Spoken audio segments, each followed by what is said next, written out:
అమ్మ ఆత్మ గౌరవ గర్జన. జీవితం ఒక చదరంగమైతే ఆమె ఆ ఆటలో ఎప్పుడూ ఓడిపోని ధీర వనిత అని ఆమెను నమ్ముకున్న వేలాది మంది కార్యకర్తలు గర్వంగా చెప్పుకుంటారు.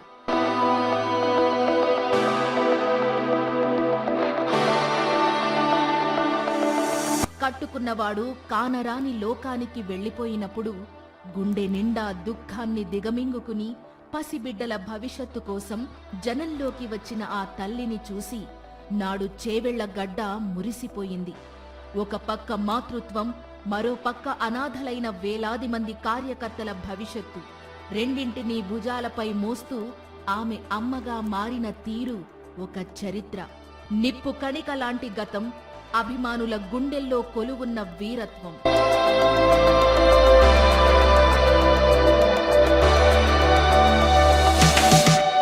అది చేవెళ్ల గడ్డ. విత్తనాల కోసం రైతన్నలు రోడ్డెక్కిన వేళ అన్నదాతల పక్షాన నిలబడి అన్యాయాన్ని ఎదిరించిన విప్లవ గళం ఆమె అని అక్కడి ప్రజలు ఇప్పటికీ గుర్తు చేసుకుంటారు. కళ్ల ముందే పోలీసులు తూటాలు పేలుస్తుంటే చావుకు కూడా భయపడకుండా గుండెను అడ్డుగా పెట్టుకుని మా నాయకురాలు ఇవాళ కొందరు వ్యక్తులు విసురుతున్న మాటల తూటాలకు వంగుతుందా అని ఆమె అభిమానులు ప్రశ్నిస్తున్నారు. ఆ గాయం లోతైనది కావచ్చు, కానీ ఆమె నిలబడ్డ తీరు అజేయం అనేది వారి నమ్మకం. వెనకాల ఉండే అక్కలు ఇక్కడ ఉండి చెప్పి ఇక్కడ ముంచే అక్కడికి తేలినరు. ఆ అక్కల మాటలు విన్నాడు అనుకో జూబ్లీ బస్టాండ్లో కూర్చోవాల్సి వస్తుంది అధ్యక్ష. అన్నింటికంటే పెద్ద గాయం ఇది. సాక్షాత్తు రాష్ట్ర అత్యున్నత పదవిలో ఉన్న వ్యక్తే ఆమెను ఉద్దేశించి ఆమెను నమ్ముకుంటే బతుకు బస్టాండ్ అవుతుంది అని హేళన చేయడం. ఇది కేవలం ఒక రాజకీయ విమర్శ కాదు, ఒక మహిళా నేత అంతరాత్మను గాయపరచడమే అని ఆమె అనుచరులు కన్నీరు మున్నీరవుతున్నారు. ఇన్నాళ్లు ఆమె నమ్ముకున్న విలువలకు, ఆమె చేసిన పోరాటానికి ఇచ్చే బహుమతి ఇదేనా అన్నది వారి ఆవేదన.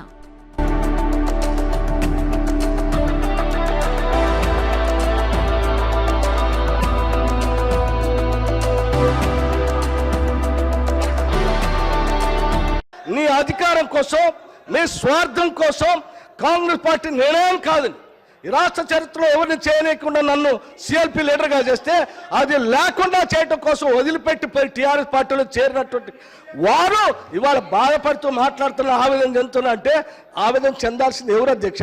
నేనా, కాంగ్రెస్ పార్టీ, లేకపోతే ఈ రాష్ట్రంలో ఉన్నటువంటి ప్రజాస్వామ్యవాదుల ఎవరు అధ్యక్ష బాధపడాల్సింది? వారా? ఇంకా ఏం ముఖం పెట్టుకొని ఈ సభానాయకుడిని రేవంత్ రెడ్డి గారిని, ముఖ్యమంత్రి గారిని పట్టుకొని ఇంకా మాట్లాడు ఏం ముఖం పెట్టుకుని వచ్చావు అని సభలో ఒకరు గర్జిస్తుంటే అది ఒక జీవిత కాలం చేసిన సేవను కించపరచడమే అని సబితమ్మ అభిమానులు మండిపడుతున్నారు. ఆ క్షణంలో ఆమె కళ్లలో కనిపించినది బాధ కాదు, నేను నమ్ముకున్న మనుషులేనా ఇలా మాట్లాడుతోంది అన్న విరక్తి. నా కర్మ బాగాలేక సభకు వచ్చాను, భర్త చనిపోయిన వారి పట్ల ఇదా మీ గౌరవం అని ఆమె ప్రశ్నిస్తుంటే ఆవేదన వర్ణనాతీతంగా మిగిలిపోయింది. అధ్యక్ష మీరు మన జిల్లా పార్టీకి నేను సర్వీస్ చేయలేదు అధ్యక్ష. ఎస్, పార్టీ మంచి చేసింది అన్నప్పుడు పార్టీ చేసిన నష్టం కూడా చెప్పుకుంటాం అధ్యక్ష. నా మీద 5 సిబిఐ కేసులు, రాజశేఖర రెడ్డి కుటుంబాన్ని కొట్టడానికి నా మీద పెట్టలే అధ్యక్ష. నేను ఒక్క మాట మాట్లాడానా? నాకు టికెట్ ఇవ్వకపోయినా నేను మాట్లాడానా? ఎందుకు అధ్యక్ష? తను కాంగ్రెస్ పట్ల పుట్టి పెరిగినట్టు తనే మీద వేసుకొని మాట్లాడేసింది. నాకు అర్థం కాలేదు. అసలు సంబంధం లేని ఇష్యూ, తనకు నాకు ఏం మాత్రం సంబంధం లేదు. మీరు మాట్లాడుతుంటారు, మీరు అట్లా ఇంకా మీరు వదిలేస్తే ఎట్లా అధ్యక్ష? మీరైనా కనీసం చెప్పాలి కదా. దయచేసి ఇట్లాంటి కనీసం ముందున్న పునరావృతం కాకుండా దయచేసి మీకు రిక్వెస్ట్ చేస్తున్న, వ్యక్తిగతంగా మాట్లాడుకుని బయట మస్తు వేదికలు ఉంటాయి అధ్యక్ష. ఇక్కడ ప్రజా సమస్యలను ప్రశ్నిద్దాం, ప్రజా సమస్యల గురించి డిస్కస్ చేద్దాం. నేను ఈ రోజు మన రేవంత్ రెడ్డి గారు, ముఖ్యమంత్రి గారు అసెంబ్లీలో మాట్లాడిన వరకు నేను కాంగ్రెస్ పార్టీని కామెంట్ చేయలేదు అధ్యక్ష. ఎప్పుడైతే మాట్లాడారో అప్పుడు మాత్రమే కామెంట్ చేసిన. నా మీద కేసులు పెట్టింది మాట్లాడలేదు, నాకు టికెట్ ఇవ్వండి మాట్లాడలేదు, అసలు కామెంట్ చేయలేదు. కానీ ఈ రోజు మళ్ళీ కాంగ్రెస్ పార్టీ ఏంటంటే ఎస్ చేసింది, మంత్రి పదవి ఇచ్చింది, 5 సిబిఐ కేసులు కూడా పెట్టింది, అది కూడా మాట్లాడదంటే ఎట్లా అధ్యక్ష? దయచేసి గుర్తుపెట్టుకో. పదవులు ఇచ్చామని గొప్పలు చెప్పుకునేవారు వైఎస్ఆర్ మరణం తరువాత ఆ కుటుంబంపై అక్రమ కేసులు బనాయించి మానసికంగా వేధించినప్పుడు మీ సంస్కారం ఏమైంది అని కార్యకర్తలు నిలదీస్తున్నారు. ఒక చేత్తో మంత్రి పదవిని ఇచ్చి మరో చేత్తో సిబిఐ కేసులను బహుమతిగా ఇచ్చిన చరిత్రను గుర్తు చేస్తూ చేవెళ్లగడ్డ ఇవాళ గర్జిస్తోంది.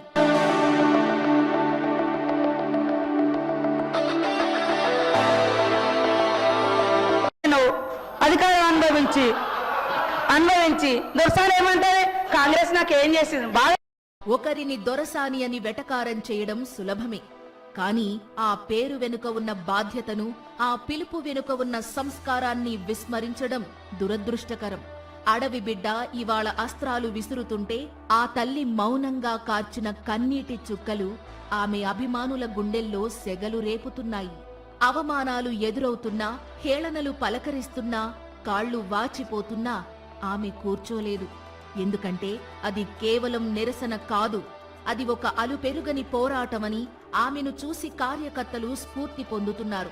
అధికారం ఉన్నప్పుడు అందరూ వంగుతారు, కానీ అధికారం లేనప్పుడు వెన్నెముక నిటారుగా ఉంచి నిలబడడమే మా నాయకురాలి అసలైన వీరత్వమని వారు గర్వంగా చాటుతున్నారు. హిమాయత్ సాగర్లో ఉన్న వాళ్ళు హిమాయత్ సాగర్లో ఇండ్లు పోతే మళ్ళీ అక్కడ ఇస్తే వాళ్ళని అక్కడి నుండి కూడా లేపేస్తా ఉన్నావు.